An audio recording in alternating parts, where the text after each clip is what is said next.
Secret of Evermore, released in 1995 for the Super Nintendo by Squaresoft, is a game about a boy and his dog. You slog through bogs and fight some hippo frogs, but before you start to feel the grog, let's begin with the prologue.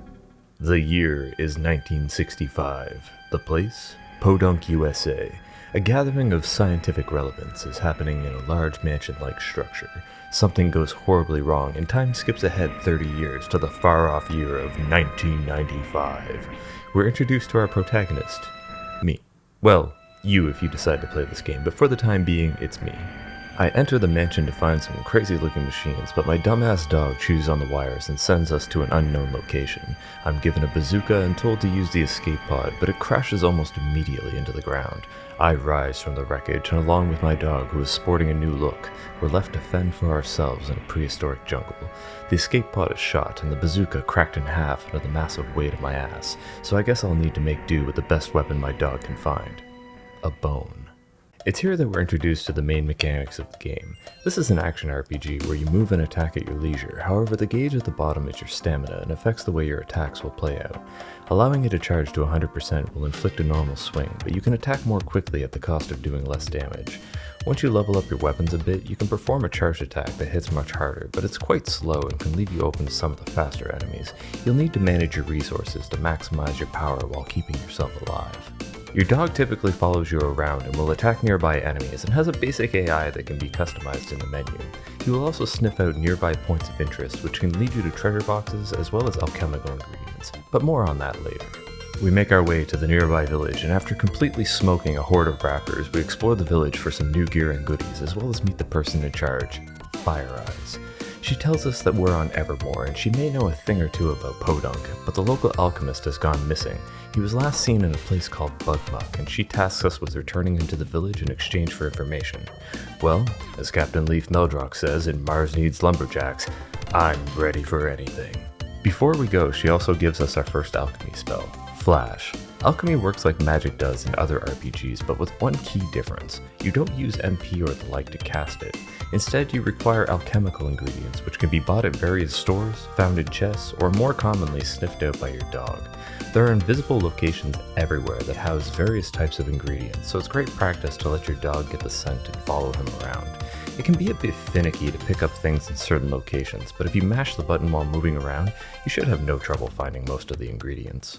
Armed with a fancy new spell, we head east towards Bugmuck. However, some tricky sand whirlpools will inevitably suck us in, leading to our first accessory, the Jaguar Tooth Ring. This gives us the ability to run, which will drain stamina, but as long as you don't get too carried away, it's never really an issue. The ring allows us to run past the whirlpools and finally arrive in Bugmuck proper. Like Jack McCoy says in Invasion of the Mole People, stay focused and watch your step. What's cool about this game is that all the different types of weapons and alchemy spells level up with use, so I spent a bit of time grinding to make things a bit easier in the future. Leveled up magic is especially good, so you'll want to keep a fair amount of ingredients on hand at all times. Leveled up weapons allow you to charge them by holding down the button past 100%, and the longer you charge, the more damage you'll do, but you can still miss, which feels bad every single time it happens. In a nearby cave, we meet a fellow alchemist. He gives us a new spell and informs us that Strongheart was last seen heading towards the big bug. Things are pretty straightforward as we make our way to the giant bug. After a series of enemies and collapsing bridges, we stand toe-to-toe with the big bug himself, Thrax. Man, I love this song. It's so haunting and tribal sounding. I whip spells through his ribcage, and after breaking his heart, he explodes, leaving behind an axe as well as a cocoon containing the prize we came here for, Strongheart. He thanks us with some wax and oil, ew, and makes his way back to the village. Axe in hand, we now cut through the grass that had previously blocked our path, which nets us a couple of new alchemy spells as well as a decent little weapon. What's kind of neat is that each weapon has a special trait, so even though the damage may go up, it could arguably be worse in certain situations. It's not apparent at first, but the starting bone weapon is actually a little bit better at swatting insects, whereas the axe boasts higher damage, but swings a bit slower. This never really becomes a huge concern, but I always thought it was kind of a neat touch. Returning to Fire Eyes, she tells us that she was originally from Podunk herself. Her grandfather was an inventor who lived in the mansion we saw, and he developed a machine that could send people to worlds of their own design. Since she loved all things prehistoric, she dreamed up the world that we are currently investigating. The trip was only supposed to last a couple of hours, but it's been a couple of decades. She informs us that the volcano to the north is rapidly cooling and may bring about another ice age. She insinuates that locating the source of the cooling may put us on the right track to finding a way home. Wow, this is like what happens in The Pale People of Planet V. It's about a bunch of astronauts who get stuck on an exact replica of Earth, only it's populated by zombie vampires and, well, actually, this isn't like that at all. As a final gift, she gives us some call beads, which are a neat little item used to summon certain NPCs and use their magical powers for devastating attacks or positive benefits. Right now we can only call Fire Eyes, but she has some pretty good spells. After a quick restock, I make my way to the volcano. A fight ensues in the Bone Graveyard. This place always gives me Lion King vibes. After the fight, a man gives us a much needed alchemy spell, Heal. It's dirt cheap and ends up being my main source of healing until way later in the game. I also nabbed a spear from the fight, which further adds to our arsenal. One really cool thing about the spear is that if you level it up, you can throw it as a ranged attack, and it's going to become insanely useful moving forward. I arrive at the top of the volcano and find a man brewing something. I could go for a bowl of green stuff right about now, if you know what I'm saying. He informs me that in order to get to the center of the volcano, I'll need to use his levitate spell to move the boulder I saw earlier, but the spell requires mud peppers, which can only be found in the swamp to the east. Another day, another swamp. This place can be a little annoying to navigate because it revolves around creating bridges out of lily pads. Some require you to simply touch them, while others require certain enemies be defeated. Overall, it's not too bad, but we find ourselves up against the next major boss, Salabog. This anaconda-looking dude can be kind of annoying to fight. Only his head is vulnerable and he moves around to 3 set locations. If you run out of magic, you'll have to resort to attacking him with melee, and this is where I find the spear starts to come in handy. He'll also shoot out smaller flame enemies, but they aren't too hard to deal with, more so just there to get in your way. After a bit, the snake will be skinned. That thing was even more hideous than the muck monster in the Sickening of Slime City. Inside the hut we meet Blimp, and he hooks us up with a mud pepper and a place to nap. Let's go lift this rock and check out what's going on at the volcano. The first part isn't too bad. It's fairly linear with a bunch of enemies and treasure as well as some hidden stuff for the keen-eyed player. The second half, however, is a trial and error maze where you ride water currents and find a switch for a door, then actually make your way to said door. Once you decipher the path you need to take, it appears that Fire Eyes has an evil doppelganger. There's a bit of banter and then the next boss, Magmar. I flash him in a way that won't get me arrested and he goes down pretty quickly. Evil Fire Eyes overloads the machine and sends us flying high up into the sky and into a new area. Now I know how Dandy Don Carlisle felt in Sink Boat Sink. I think I've got water in every orifice, pocket, and pore. Separated from our dog, it's pretty clear that we're not in dinosaur land anymore. Taking a look around, I meet up with Blimp, who has apparently mounted the snake's head on a wall, no doubt taking credit for my kill. We then cut to the dog, which is sporting a new look and has ended up in some sort of palace. The man in charge is speaking to his associate about gaining power and is looking for the diamond eyes of the dog statue, but the people will not support him until they receive a sign from the mythical sacred dog. Who could possibly come sliding into the palace but a silly pup in the right place at perhaps the wrong time? Time for a boat ride across the desert. The ferryman will charge you an amulet of annihilation for safe passage, but you can make the trek on foot if you want some goodies or just can't afford the fare. One interesting thing is that the game will do a check to see if you've named you or your dog something foul like the word fuck, and if it finds that you have, he will charge you 3 amulets instead of 1. I also like how he randomly refers to you in nicknames like Chief or Sport. There's a spot on the ground near the village where if you let it spin you around for a few minutes, you can find a hidden stash of spice and rice, as well as get some funny messages. These items will be important in just a moment. Welcome to the market. Anyone who's played this game before knows the struggle of trying to trade items on the market. There are a ton of useful trinkets you can get here if you have the know-how. What makes this part hectic is that you're on the clock. The new leader's advisor has called a meeting at the city square and everyone is to attend, which will clear the market of people. Every time I play this, I pull up a guide just to make sure I get everything as well as prepare for later in the game. I was originally going to list off all of the steps to complete the market, but instead I'll link a video in the description. The main takeaway is that we need a lot of spice and a lot of rice to get everything that we need. A lot of the items found here are super useful accessories, with the exception of the silver sheath, because due to a glitch in the game, the sheath is always active, so we can pawn it off for the armor polish without any consequence. By the end, your inventory should look something like this. Thank you so much to the Real Warbeard on YouTube for his market tutorial. You're an absolute hero. After the market goes silent, we head to the town square where we're reunited with our dog. Unfortunately, he just chose us for combat in the arena, and this walking bicep forces us to come with him. There's this hidden room off to the right that contains some items like the bronze gauntlet and obsidian helmet that we got from the market trades. What's really cool is that since we already have said items, you'll get upgraded versions of them instead, giving us a pretty significant defense boost. The battle is on against Vigor the Indestructible, and I'm here to prove that he is in fact quite destructible. I've got my crew from Final Fantasy VI cheering me on in the crowd, a nice little Easter egg. What you need to do is get behind him and hit his back, however the crowd will chuck stuff at you and he has a trident of his own to throw. After a bit of back and forth he goes down and I'm presented with a gladiator sword as well as the task to retrieve the diamond eyes of the sacred dog. As Dusty Duffy McGander says in Perilous Patrol over Pluto, we may not have a rat's chance in a room full of cats, but we're gonna go after that cheese. We see a brief scene of the city's leader speaking to an ominous figure he refers to as his cleanliness. They speak ill of me and foreshadow to a surprise should I return with the diamond eyes. Spooky. Not really much left to do here, so I grab the Atlas spell and head back across the desert, this time westward to the pyramids. I come across a man named Horace, and he comments on my lack of toga and sandals. Guessing that I'm from Podunk, he explains that he too is a fellow Podunker, and that this is the land of his imagination. He took part in the same experiment that trapped Fire Eyes here, and tells us that the professor had another guest at the party named Miss Bluegarden. He suspects foul play, but cannot deduce who the culprit is. He mentions that none of his contacts has seen the face of the man who sent us on the quest for the Diamond Eyes, and judging by how quickly he rose to power, Horace fears nothing but bad intentions from this so-called leader. Horace tasks us with bringing the Diamond Eyes to him first so that they don't fall into the wrong hands. After being provided with some call beads and a revealer formula so I can cross pits, I can finally enter the pyramids. I think back to this room a lot. When I was a kid, I was pretty decent at video games, but I wasn't very attentive. Maybe it was the ADHD, maybe it was the copious amounts of Pepsi I drank, but I just couldn't pay attention long enough to figure this room out. I knew how to throw the spear, but I just wasn't grasping that there was something else I should be looking for. What's fucking hilarious is that almost 30 years later, I still got stuck on this part.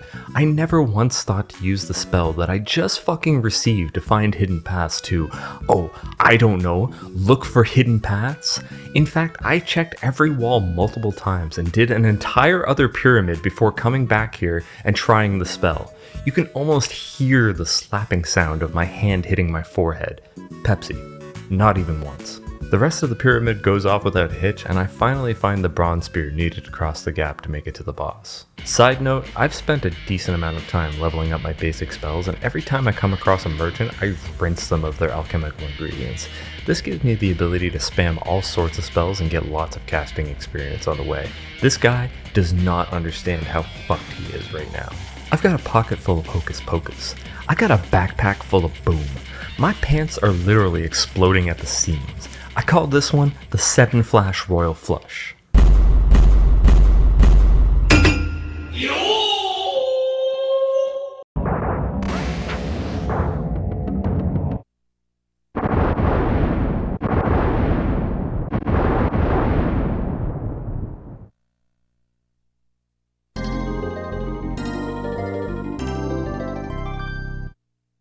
Diamond Eyes in hand, I head back to Horace, but he seems to be sporting a different colored outfit and talking a bit differently. That gwahahaha definitely isn't ominous. Funny enough, my game fucking freezes right here. I fear my Evermore cartridge is not long for this world. Thankfully, I just saved so I didn't lose too much progress, but this leads me to discussing the softlocks in this game. Evermore is well known for its ability to softlock your game and force you to start over, or at least reset. There's a surprising amount of ways this can happen, and most of them are just from playing the game normally. I thankfully didn't run into too many problems, but just a little PSA that you should probably know the major ones going into the game. Save often and make multiple saves. Anyway, we head back to the city and Green Horse is on some power trip. He inserts the eyes into the dog statue and it explodes into a thing? I crush this thing like a mosquito and it turns into another pyramid? Horace shows up for real and suspects that the evil twin was some sort of robot. The statue's energy core appears like it could explode at any moment. Horace asks Tiny to dispose of it, so he throws it so ridiculously far that it blows a hole into the area near the northern camp and reveals a hidden tunnel. Currently, that's our best lead to getting back to Podunk, so away we go. After a clumsy entrance, we find ourselves in a darkened area with teleporter pads all over the place. This aqua goth is not the goth I'm into, but after dealing with their tentacles in a PG-13 manner, I get pulled up a well and we arrive in a brand new area. And thus begins the second market exchange. There's a few things to grab here, so I do so with what I can afford while dicking around the town looking for items. I check out the carnival, most of the acts being pretty laughable. Mongola, however, seems to be missing as the master of ceremonies tells me to watch my back. Finally, we get to the pig poodle. That's just my dog with a pig mask. Oh shit, it's Mongola! Outside, the pig race has begun. A new entry is tearing up the track, and as the owner of this pig, I win the honor of being the guest at the Queen's banquet. I love that the guard was betting on a pig named Truffle Trouble, but lost because of me, and he reluctantly opens the gate. Pretty swanky place you got here. I'm once again separated from my dog, but I do get to meet the Queen. Cut to what's going on in the kitchen, and the French chef is trying to cook my dog, but Puppy ain't playing that game and escapes into the basement. After a little maze action, he crashes the party by jumping on the table. The Queen is outraged and attempts to throw us in prison, but hilariously enough, when they give you the chance to save, I have the option to call a lawyer. It, didn't work out so well. After a prison break that doesn't involve a tattoo map, I'm caught again immediately. The Queen wants to see me. She apologizes and explains that there is another castle on the other side of a giant chessboard referred to as Ebon Keep, and she wants me to open up the drawbridge from the other side so that her people can march into the ravine and take the castle by force. She only seems to care about her needs and refuses to answer my questions about a way home, so we set out for Ebon Keep as there's not really much else we can do at this moment.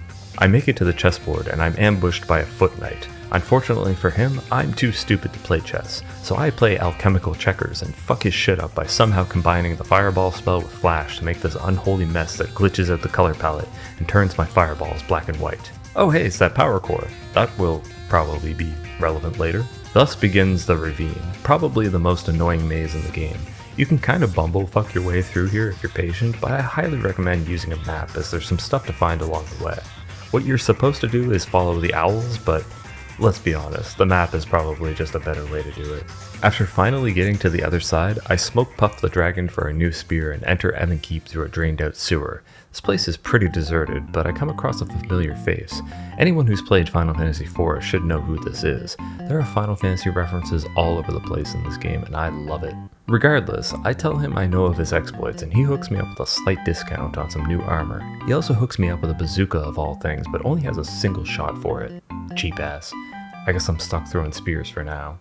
I make my way into the keep, and it's time to fight the Verminator. He may have a sack, but my balls are hard and he gets the shaft. I meet with the Queen, and it turns out that this is the real Miss Bluegarden from Podunk. The one we met before was another imposter who has been hypnotizing the king with the puppet show we saw earlier. The Queen says that her associate Tinker can probably help us get back to Podunk, but first we need to stop the imposter. On the way to Tinker, a battle ensues with some enemies disguised at the background. Whew, those guys were a pain in the glass. We meet up with Tinker and catch him up on the story thus far, and at the mention of the space station from the beginning of the game, he claims that he has seen it in his telescope. He posits that we may find our way back to Podunk if we can get to the space station, and has an idea of how to do so. For now, though, he sends us to stop the evil queen by heading north to visit his brother Gomi. There's a bunch of stuff to find in this room, including a new axe that will allow me to break all those fragile walls that I've been seeing all over the place. I head north to another friggin' swamp and scale a large tower to fight another friggin' dragon. This is Gomi Tower. He's apparently trying to build a tower to the sky. Good luck with that. After mentioning Tinker, he offers to help us get back to the other castle by having his pet dragon take us there. A quick trek through the castle and it's time to end this puppet show. The fight is pretty easy, but Mongola finally decides to show up and try his hand at taking me down. Poor guy forgot that alchemy is broken and goes down like a chump. The Queen tries a final resort frog splash attack, but misses and breaks through the floor, exploding into gears somewhere below. The King snaps out of it and gives us a tidy 10,000 gold coins and an escape route. With the Queen defeated, everyone has gone back to Ebon Keep, and so shall we. Surprisingly, the Queen doesn't say much outside of a thank you. Tinker, however, hooks us up with a flying machine, but he'll need a few things if we're going to make it into space. The Windwalker allows us to fly around the world, visiting places we've previously been. This sends us on a little fetch quest, but first I pop in to update Fire Eyes on everything that's going on. She knows Horace and Camellia, but wonders where her grandfather is because he's still unaccounted for. She also mentions that no one else was at the party except for the butler. He was just a cleaning robot though, so there's no reason he could be involved. Right? She gives us a hint as to where the first part we need is, and a quick little romp to Bugmuck gets us the wheel, and then it's off to the volcano for the gauge. You really start to feel the reuse of the areas to pad out the game time, but thankfully you can cruise through these areas now that we're so powerful. Anyway, we're off to see Horace. Apparently Tiny is now leading some Oglins, and the power has gone to his head, so Horace asks us to talk some sense into him. I eventually find the cave, and equipped with my new wall-breaking axe, I end up in a teleporter maze boss fight. I manage to make my way through it and convince Tiny to give me the diamond eyes. Bringing the items back to Tinker, he's ready to send us to where no one's been before. Except that we have been there before. Except this time we're being shot out of a cannon with minimal chance of survival. Arriving on the space station, the cleaning robots immediately identify us as junk, and we end up in another sewer. My dog has reached his final and most powerful form, a toaster. At least we'll be ready if attacked by Bagglebeasts or Waffle Weasels, my character says as he laughs at his own joke. This game is perfect. Time to find Professor Ruffleberg. This place is kind of annoying to explore. You need to send your dog up these chutes to explore the area outside the tunnels and open various doors by taking out the security systems that are not very tough, but tedious to fight because they shoot constantly. I eventually find some stores and load up on bazooka ammo as well as gear up for the finale. After a bit of faffing about, killing hordes of robots and dying to a plant, I eventually find Professor Ruffleberg. He knows of me already as he's been watching me through the monitors. He explains that Carltron, his robot butler, has been the one pulling the strings this entire time. Ruffleberg made him too smart, and as the years went on, Carltron became bored of being a servant and decided to take over. He sabotaged the experiment on that fateful night and then came to Evermore himself and forced the professor to make robot clones of his friends so that they could rule Evermore. The path is clear. Stop Carltron and return to Podunk. First though, we need to go pick up that energy core we saw back in Ebon Keep and use it to activate the transport tube in the junkyard sector. I make a quick stop in the switch room to enter this access code that allows me to fight an optional boss. The code is random every time you play, but thankfully there's only 27 combinations, so I brute force my way in and fight the boss simply known as Face. He's pretty annoying because he just spams spells at you constantly. I just tried my best to keep my HP up while I showed him how broken the dog is by putting him on level 3 charge and energizing him. The fight was over surprisingly quickly. It drops a few particle bombs for the bazooka, and I think it's finally time to end this. Let's go get Carltron. Another kind of annoying fight as we need to take out these fans that blow you away while bombs explode all over the place. Once that's taken care of, it's essentially time for a boss rush that even includes a robot copy of our dog. Now that's just mean. Carltron's robot finally shows his face, so I hit him with the boom bada clap, and thanks to an overpowered companion, this fight is a cinch. After the fight, Professor Ruffleberg disables Carltron, and it looks like we can finally go back to Podunk. Good thing too, because Evermore is collapsing down below, so we gather up our friends and head through the teleporter. We finally made it back, safe and sound. The group shares a few words and now have to come to terms with the new reality that it's no longer 1965, and the credits roll. There's a secret scene at the end screen if you wait for a bit, and also some developer notes that are some inside jokes, but that about wraps it up. Secret of Evermore is a wonderful little game. It's a truly flawed gem. While the core gameplay is fun, it's also incredibly busted and has some strange mechanics as well as a slew of bugs. This probably has a lot to do with the rush development, but the team did the best they could with the time and tools that they had. The atmosphere is where this game really shines, as it's very dark and ambient with some incredible sound design and a soundtrack that just sets the mood perfectly. The composer for the game did an amazing job, and he was pretty much straight out of high school, which is a testament to how talented he was at such a young age. I have very fond memories of playing this game when I was a kid, and although I've seen my fair share of softlocks, it never detracted me from wanting to play it repeatedly over the years. If you can get by the technical hurdles and the maze-like designs of the dungeons, you will find yourself a great little package that wears its cheesy B-movie inspirations like a badge of honor. Give this game a shot for sure. I think there was a lot to love here if you're a fan of action RPGs. Just know that it can be a bit slow at times, just like my upload schedule.